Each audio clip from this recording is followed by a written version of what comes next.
Everyone welcome back to my channel aspirants UPSC IAS. तो मैं आज आपको 10 जून 2022 के द हिंदू का एनालिसिस देने वाली हूँ। तो चलिए देखते हैं कि आज के द हिंदू के एनालिसिस में हमें क्या क्या पढ़ना है।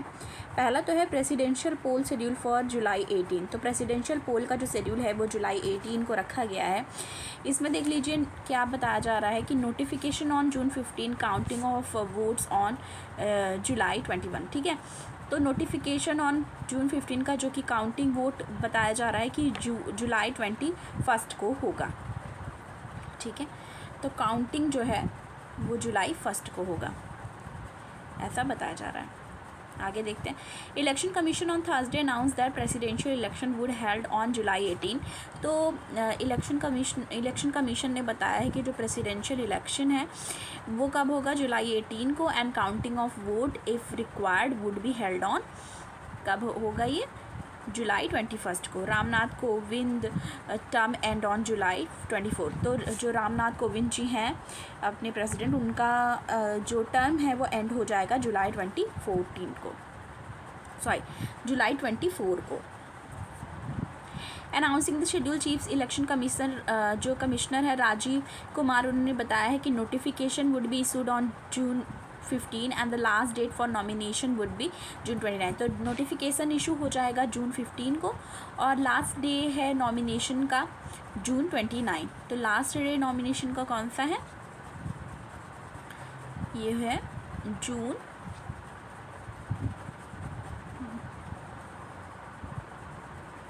29। ठीक है, आगे इसमें देखते हैं।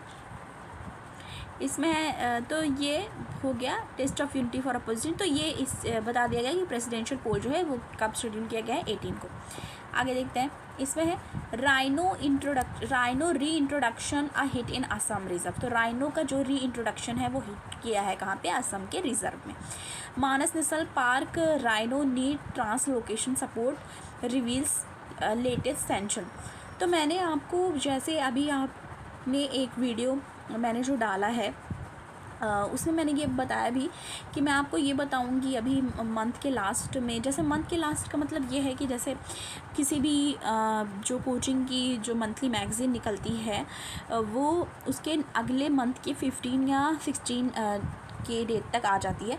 तो हमें हमारा जो ये होगा इंटीग्रेट करने का या जो एक साथ लेके चलने का, वो हमेशा, जैसे अभी हमारा जून चल रहा है तो हम जुलाई में, ठीक है, जून चल रहा है तो जुलाई में पढ़ेंगे। तो उसके बाद एक महीने लेट रहेगा, पर उसमें हम क्या करेंगे, जैसे अभी ये आया जो राइनो री introduction a hit in Assam reserve. ठीक है, तो अब इसमें हम द हिंदू में क्या क्या पढ़ रहे हैं, ये चीज़ तो है।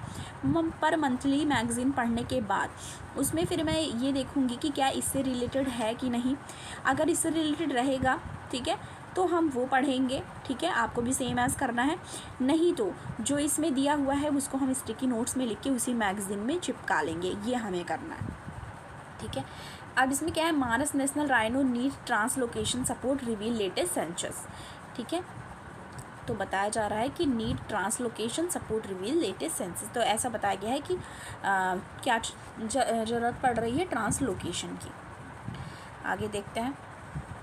इसमें one horned rhino of western Assam Manas national park bordering Bhutan are expected to have high life expectancy and significant growth in population. The 14th Assam rhino estimation census has reveal. तो अभी देखिए 14th, ठीक है, जो 14 असम राइनो एस्टिमेशन सेंसस निकला है, ठीक है, 14th Assam rhino estimation sanction, उसमें क्या बताया गया है, उसमें ये बताया है कि वन हॉर्न जो राइनो है वेस्टर्न आसाम मानस नेशनल जो पार्क है वहाँ पे बॉर्डरिंग भूटान, जो कि बॉर्डर है भूटान से, एक्सपेक्ट किया जा रहा है कि हाई लाइफ एक्सपेक्टेंसी है। ठीक है, हाई लाइफ एक्सपेक्टेंसी। तो ये क्वेश्चन आ सकता है कि अगर हाई लाइफ एक्सपेक्टेंसी से related one of the option हो चारों में से, कि वो बताया जाए कि वन हॉर्न राइनो है, वो भी कहाँ का, western Assam Manas national park, जो कि बॉर्डर करता है भूटान के साथ। ठीक है, हाई लाइफ एक्सपेक्टेंसी वहाँ पे देखने को मिली है। और ऐसा कहाँ बताया गया, जो जो सेंसस आया है 14th असम राइनो रिजर्व का, वहाँ पे ये चीज़ हमें पता चली है। ठीक है, तो ये हमें जानना था। अभी ये देख लीजिए, detail census report by Vaibhav C Mathur, the field director of Manas. ठीक है, तो डिटेल सेंशंस जो बताया गया है वो जो वैभव सी माथुर हैं उनके द्वारा बताया गया है, डायरेक्टर हैं वो मानस के। से park rhino have a male female sex ratio. Male female sex ratio कितना बताया जा रहा है यहाँ पे मेल फीमेल सेक्स रेशियो बताया जा रहा है 1.1, ठीक है, 1:1 बताया जा रहा है। ठीक है, मेल फीमेल सेक्स रेशियो 1:1 का है। अराइव्ड एट विदाउट कंसिडरिंग 10 काव एंड 5 सब एडल्ट। और ये इसमें विदाउट कंसीडरिंग है, जो इसमें से 10 काव हैं ऐसे उनको नहीं कंसिडर किया गया, ना ही 5 सब एडल्ट को। ठीक है, उसके बाद भी जो ये रेशियो है 1:1 का रेशियो है ये। ठीक है, ये हमने देख लिया। और इसमें है a suitable strategy bring into more rhino from other rhino bearing areas is required so as to have a wider representation of cow and sub adults. अब इसमें आपको क्या करना है, इस न्यूज़ में अब ये वाले न्यूज़ को आपको क्या करना है, स्क्रीनशॉट ले लेना है। ठीक है, जैसे अगर आप डिजिटली पढ़ रहे हैं तो आपको स्क्रीनशॉट, अब जैसे मैंने भी आपको बताया तो आपको क्या करना है, अब जैसे अभी ये आप दिख रहे हैं, बहुत सारे लोग होंगे जो नहीं न्यूज़पेपर मंगाते होंगे, तो आप ये स्क्रीनशॉट ले लीजिए। उसके बाद आधा जितना ये दिया है राइनो री introduction a hit in Assam reserve, उतने को क्रॉप कर लीजिए, इसको रखिए। ऐसे करके आपको रखना है। फिर लास्ट में जब हम मंथली मैगज़ीन पढ़ेंगे, चाहे विज़न का हो, चाहे इनसाइट का हो या वाजीराम का हो, तो उसमें पढ़ेंगे, फिर हम ये मिलाएंगे। आप तीनों से एक का ही लेंगे, तीनों नहीं पढ़ना है।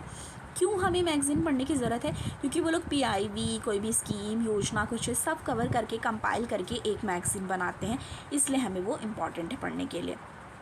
आगे देखते हैं।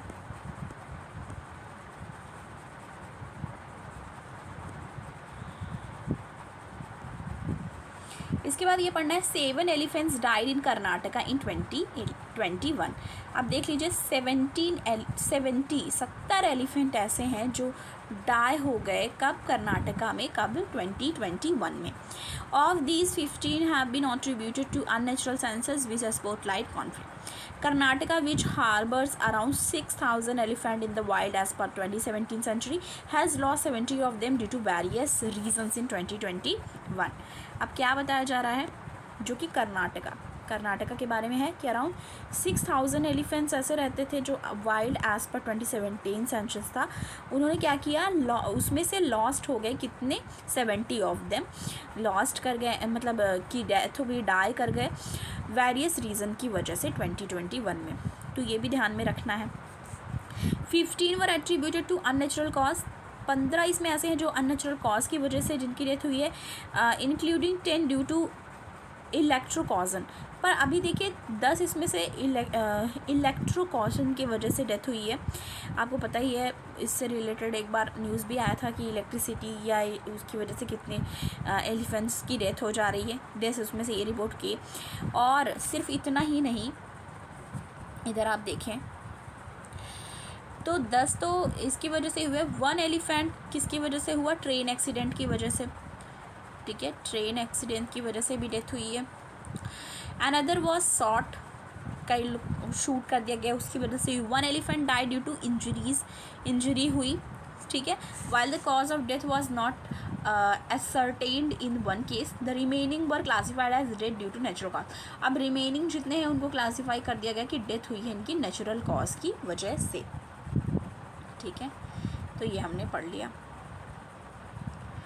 अभी आगे देखते हैं। तो ये हो गया। अब ये इसमें प्लेस भी बता दिए हैं कि कहाँ कहाँ पे क्या हुआ है। ठीक है, अब ये देखिए यहाँ पे बता रहे हैं, in Karnataka elephant were mainly found in the southern part of 36 of them were died इन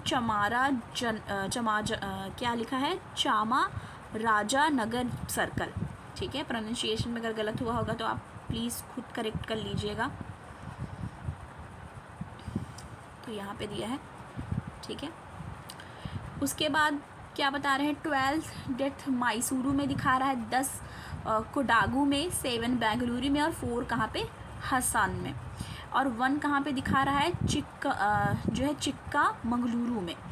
ठीक है, सर्कल में, अकॉर्डिंग टू अथॉरिटीज़, अथॉरिटी ऐसा बता रहे हैं। शाश्वती मिश्रा एडिशनल प्रिंसिपल चीफ हैं जो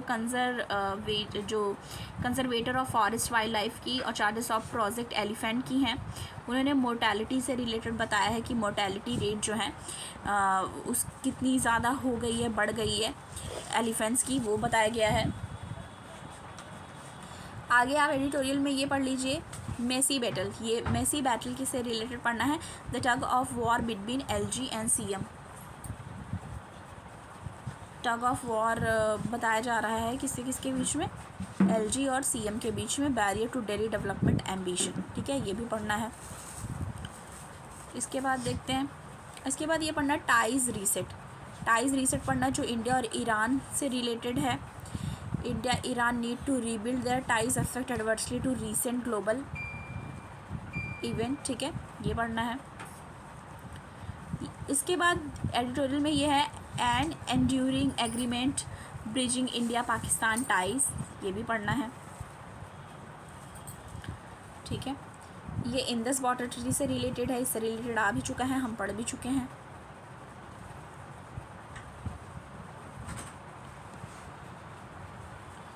इंडस वाटर ट्रीटी से रिलेटेड है ये, तो एडिटोरियल में हमें ये पढ़ने थे। आगे देखते हैं, is the ban on wheat export good policy, ऐसे पूछा जा रहा है कि क्या बैन करना वीट एक्सपोर्ट पे गुड पॉलिसी है कि नहीं, तो इससे रिलेटेड देखते हैं। तो इसको भी आपको पढ़ लेना है, इसमें आपको आंसर मिल जाएगा कि क्या ये, अभी देखिए ओवर द लास्ट मंथ क्या हुआ, गवर्नमेंट ने क्या किया है, बैन कर दिया है एक्सपोर्ट ऑफ वीट, ठीक है, export of wheat and impose quantitative restriction on outbound sugar shipment पे भी, ठीक है। तो इसमें क्या है कि लास्ट मंथ क्या हुआ कि गवर्नमेंट ने बैन कर दिया है एक्सपोर्ट वीट का और इम्पोज किया है quantitative restriction outbound sugar shipment पे, ठीक है। Wheat export ban came within days of push to enhance India wheat supplies to rest of the world after Russia invasion of Ukraine, ये कब हुआ, आफ्टर रशिया का जो invasion हुआ Ukraine पे। This is the time of persistently high inflation बढ़ा हुआ है, महंगाई बढ़ी हुई है, spurred by rising food and fuel prices, food और फ्यूल दोनों प्राइजेस बढ़ी हैं, and there are concern about a lower yield this year due to intensive heat wave भी देखने को मिला है। The government has argued that government ने क्या आर्ग्यू किया है, Government has argued that farmers have not lost out due to the ban, as most had already sold their produce this season. In a discussion moderated by Vikas Dut, S. Mahendra Dev and Himanshu consider the efficiency of these curves. तो ये हमें पढ़ लेना है, आगे देखते हैं। The India patent regime and its clash with the US norm. The Indian patent regime and its clash with the US norm. इसमें क्या पढ़ना है, the US trade representative highlighted IP challenge. तो क्या दिखाया जा रहा है कि यूएस का जो ट्रेड रिप्रेजेंटेटिव है हाईलाइट किया आईपी चैलेंज को इंडिया में। Annual special 301 report released last month, ठीक है, ये देखना है। अब इसमें इंपॉर्टेंट क्या है, ये साइड में दिया रहता है, जो यहाँ पे आपको दिख रहा होगा दिस स्टोरी सो फार, उसी में ये इंपॉर्टेंट पॉइंट जो है GIST जो लिखा रहता है, GIST उसके नीचे भी दिया रहता है। इसमें है India become a party to the trade related expect. तो अभी बताया जा रहा है क्या, अभी यहाँ पे बताया जा रहा है कि India became a party to trade related aspect, ठीक है। ट्रिप्स का फुल फॉर्म क्या है, trade related aspect of intellectual property. TRIPS से रिलेटेड हम इकोनॉमी में पढ़ते हैं, अगर आपने इकोनॉमी या श्री राम IAS की बहुत सारे लोगों ने पढ़ी होगी, उसमें भी ट्रिप्स से रिलेटेड दिया गया है, या फिर आप कोई स्टैंडर्ड बुक पढ़ते हैं उसमें ट्रिप्स वगैरह से रिलेटेड दिया रहता है। इसमें क्या बता रहे हैं कि India became a party to trade related aspect of intellectual property right agreement, ठीक है। अब इसमें क्या बता रहे हैं, following its member to the world trade organization, जनवरी 1, 1995 में हुआ था, ठीक है। इंडिया क्या बनी थी, पार्टी बनी थी ट्रिप्स एग्रीमेंट की, ठीक है, following its member to world trade organisation on January, ठीक है। तो ये बताया जा रहा है। अब इसमें है the US and it's yearly special 301 report. US और उसका जो ईयरली स्पेशल 301 रिपोर्ट निकलता है, हाईलाइट किया है रेंज ऑफ इशू को, range of issue in the Indian sections ranging from copyright and piracy to trademark countering and trade secret, ठीक है, इसकी बात की जा रही है यहाँ पे। अब इसमें देख लीजिए इसमें क्या है, it stated that India must not compromise on the patentability criteria under section 3D। तो ऐसा बताया जा रहा है कि इंडिया मस्ट नॉट कॉम्प्रोमाइज़, कि इंडिया को कॉम्प्रोमाइज़ नहीं करना चाहिए पेटेंटेबिलिटी क्राइटेरिया में अंडर जो सेक्शन 3D आता है, सिंस एज सॉवरेन कंट्री, क्योंकि इंडिया एक सॉवरेन कंट्री है। It has flexibility to stipulate limitations on grant of patent, flexibility है उसको कि वो स्टिपुलेट कर सकती है लिमिटेशन पे, ग्रांट पे, जो कि पेटेंट और कंसिस्टेंट है प्रिवेलिंग सोशो इकोनॉमिक कंडीशन को लेके।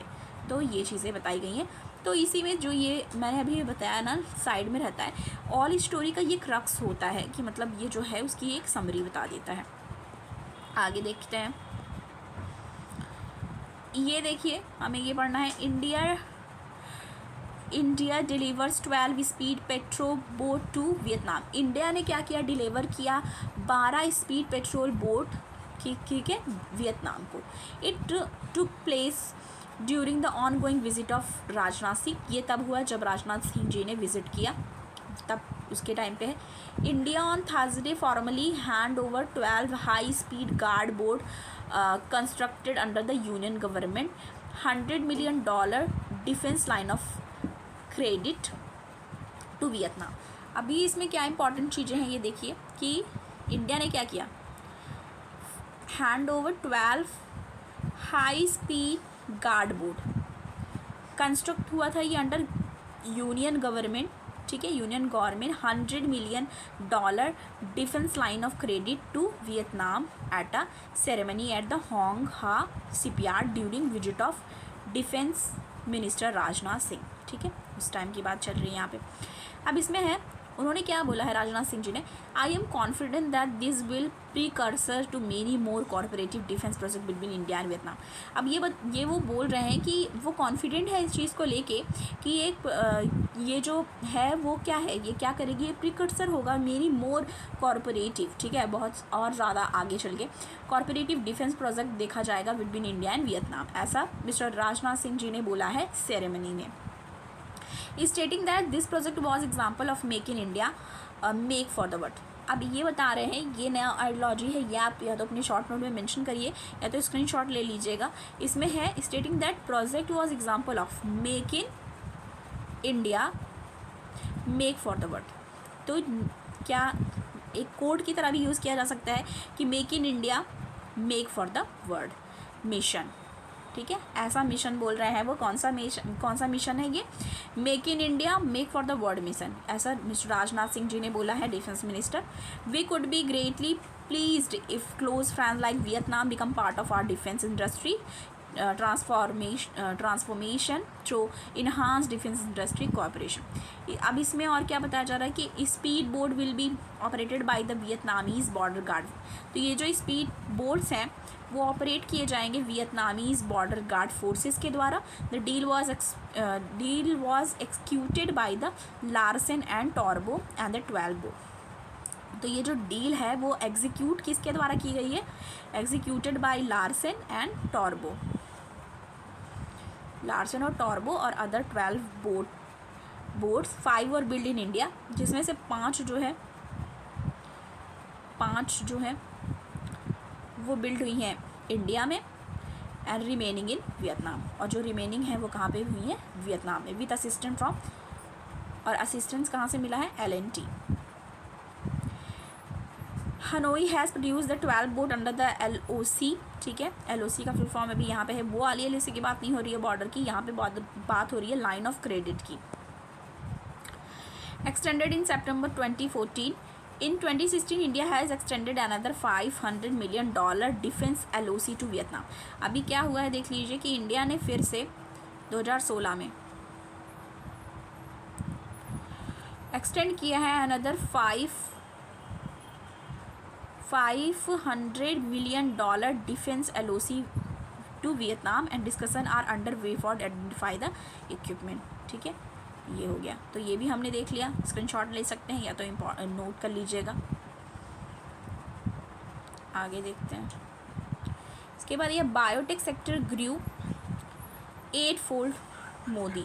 बायोटेक सेक्टर जो है वो ग्रू कर गया है 8 फोल्ड, ऐसा प्राइम मिनिस्टर नरेंद्र मोदी जी का कहना है। Major focus area are health agriculture, तो वो बोल रहे हैं कि मेजर फोकस एरिया जो है, फोकस किस पे है, हेल्थ पे और एग्रीकल्चर पे, ऐसा प्राइम मिनिस्टर नरेंद्र मोदी कह रहे हैं। India bio economy has grow 8 fold, ऐसा कह रहे हैं वो कि जो इंडिया की बायो इकोनॉमी है वो ग्रो कर गई है 8 फोल्ड इन पास्ट 8 ईयर्स। तो अभी इनका कार्यकाल भी 8 ईयर्स हो चुके हैं इनके कार्यकाल को, और ये भी ये बोल रहे हैं कि इंडिया का जो बायो इकोनॉमी है वो बढ़ा है 8 फोल्ड पास्ट 8 ईयर में, and the country was close to being among the top biotechnology country in the world. ऐसा भी बोल रहे हैं कि इंडिया है, अपनी कंट्री जो है वो क्लोज है कि वो बन जाएगी among top biotechnology country in the world, ऐसा प्राइम मिनिस्टर नरेंद्र मोदी जी कह रहे हैं। कब कह रहे हैं वो? Inauguration of biotech startup export 2022, उस दौरान उन्होंने इस बात को करी है। और ये क्या बोल रहे हैं? We are grown from $10 billion to $80 billion. तो ऐसा बता रहे हैं कि हम $10 बिलियन से $80 बिलियन तक ग्रोन किए हैं। India is not too far from reaching the league of top 10 countries in the biotech global economy.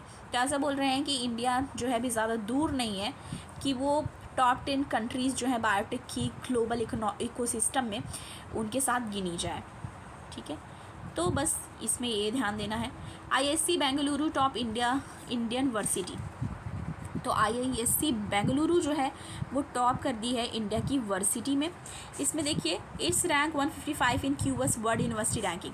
अभी वर्ल्ड यूनिवर्सिटी रैंकिंग आई है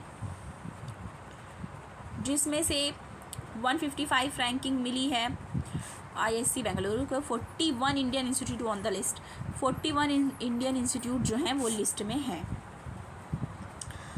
The Indian Institute of IISc Bengaluru is new national leader in the QS world university ranking.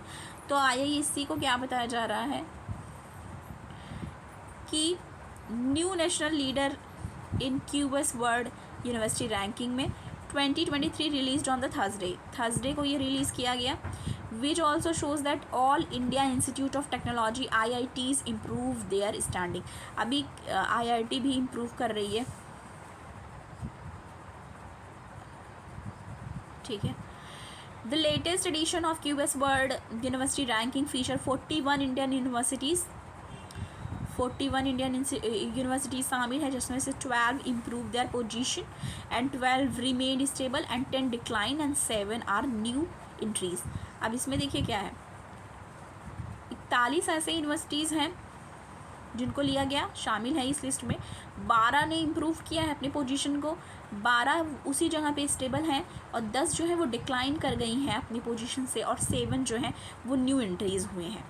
IISc rank 155th globally and is global leader in the citations per faculty indicators which QS evaluate the impact of the research produced by the universities. It is the fastest rising South Asian university among the top 200 universities. तो ये fastest rising South Asian universities कही जा रही है top 200 universities में IISc Bengaluru को।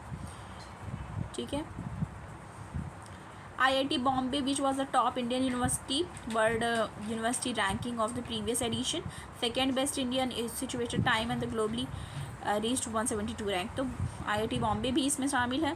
ठीक है, IIT दिल्ली भी है, IIT मद्रास भी है, और IIT कानपुर भी है इसमें शामिल है। ठीक है, तो ये टॉप रैंक्स इन यूनिवर्सिटीज़ को मिले हैं। और भी हैं इसमें, देख लीजिए OP जिंदल ग्लोबल यूनिवर्सिटी है जो टॉप रैंक प्राइवेट इंस्टीट्यूट को भी मिला है, जिसमें OP जिंदल ग्लोबल यूनिवर्सिटी है top rank private institute India में। और इसमें Manipal academy of higher education और एमिटी यूनिवर्सिटी भी शामिल है। और इसमें IISc is the top research university, arrive perfect score 100 out of 100 CPF में मिला है IISc को। IIT गुवाहाटी और IIT रुड़की और university of Madras among global top 50 research institution में आई हैं।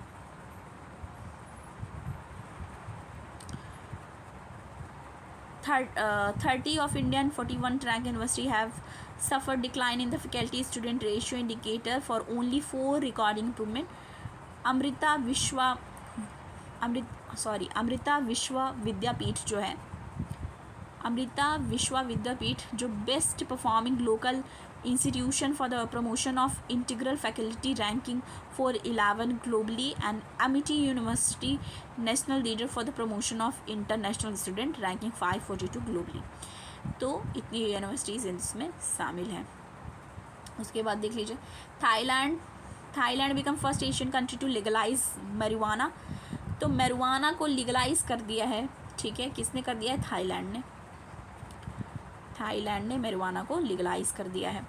इसमें देख लीजिए Thailand legalise the growing of the marijuana and is consumption in food and drinks में भी इसके कंजप्शन को अलाउ कर दिया गया है थाईलैंड में। थर्सडे को फर्स्ट एशियन कंट्री है ऐसी जिसने ऐसा किया है। विद एम क्या है इनका? Boosting agriculture and tourism sector but smoke pot is still against the law. Smoke pot जो है वो स्टिल अगेंस्ट द लॉ है।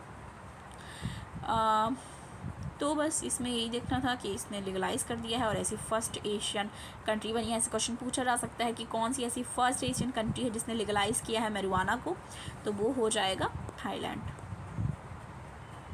Rated firm have buffer to be 10 to 15% रूपी डिप्रिशिएशन। तो 10 to 15% रूपी डिप्रिशिएशन देखने को मिला है, ठीक है। इसमें क्या है? Moody Investor Services on Thursday said most rated firm in India have buffer to witness a further 10 to 15% depreciation of the rupee. तो 10 to 15% depreciation of rupee देखने को मिला है।